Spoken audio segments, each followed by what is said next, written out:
দীর্ঘ ৮ মাস নীরবতার পর আবারও জনসমক্ষে দেখা মিলল শেখ হাসিনা পুত্র সজীব ওয়াজেদ জয়ের। কিন্তু তার এমন বিধ্বস্ত অবস্থা দেখে অবাক নেটিজেনরা। ভাইরাল হওয়া সেই ছবিটি নিয়ে চলছে নানা আলোচনা সমালোচনা। একসময় বাংলাদেশের রাজনীতিতে প্রভাবশালী ভূমিকা রাখা শেখ হাসিনার পতনের পর রাগে দুঃখে ফেটে পড়েছিলেন জয়। সে সময় একটানা বেশ কয়েকদিন ভিডিও বার্তা দিয়েছেন জয়, কিন্তু 2024-এর 11 আগস্টের পর আর জনসমক্ষে আসেননি তিনি। তবে অনলাইনে দেশবিরোধী কর্মকাণ্ডে লিপ্ত ছিলেন, ব্যস্ত ছিলেন গুজব ছড়াতে।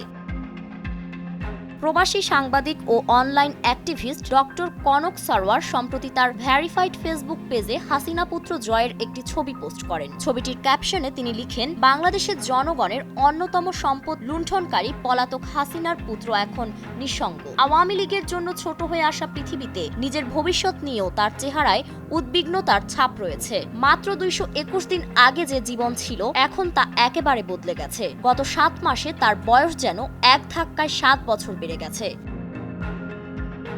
কনক সারওয়ারের ছবিটি শেয়ার করার পর প্রবাসী সাংবাদিক নাজমুস সাকিব সেই ছবির সাথে আরও একটি ছবি জুড়ে দিয়ে লিখেছেন, জাতির ভাইগনা স্পটেড। 5,500 খ্যাত সজীব আহমেদ ওয়াজেদ, যিনি সজীব ওয়াজেদ জয় নামেই অধিক পরিচিত, সর্বশেষ তার প্রেমিকার সাথে দেখা দিয়েছিলেন যুক্তরাষ্ট্রের ওয়াশিংটন ডিসিতে। বহুদিন পর আবারও জয়ের দেখা মিলেছে পাবলিক প্লেসে। এবার দেখা গিয়েছে আমেরিকার ভার্জিনিয়ার একটি শপিং মলে। সবসময় ক্লিন শেপ থাকলেও এবার সাদা সাদা খোঁচা খোঁচা দাড়িতে জাতির ভাইগনাকে কিছুটা বিধ্বস্ত মনে হয়েছে।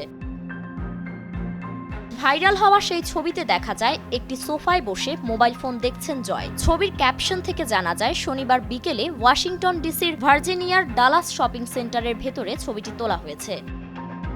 ছবিটি কয়েক মিনিটের ব্যবধানে ফেসবুকের ট্রেন্ডিং পপুলার নাও ক্যাটাগরিতে চলে আসে। বিভিন্ন গ্রুপে ছবিটি শেয়ার করা হয়। ছবিটি দেখে অনেকেই নানা মন্তব্য করেছেন। একজন লিখেছেন, মাত্র 8 মাসের ব্যবধানে লোকটাকে চিনতে পারছি না। আহ, কত দাম্ভিকতা, দাপট, হুঙ্কার, ইজ্জত সবকিছুই নিমিষে শেষ হয়ে গেল। এটা যেন শিক্ষা হয়ে দাঁড়াবে। আরেকজন লিখেছেন, অবৈধ ক্ষমতার বাহাদুর। মাসিক কোটি টাকা বেতনের প্রধানমন্ত্রীর তথ্য উপদেষ্টা পদধারীর আজগুবি তথ্য প্রদানকারী ডাকাতের রমরমা ইনকাম বন্ধ হয়ে যাওয়ার পর তার চেহারায় সেই জৌলস আর নেই।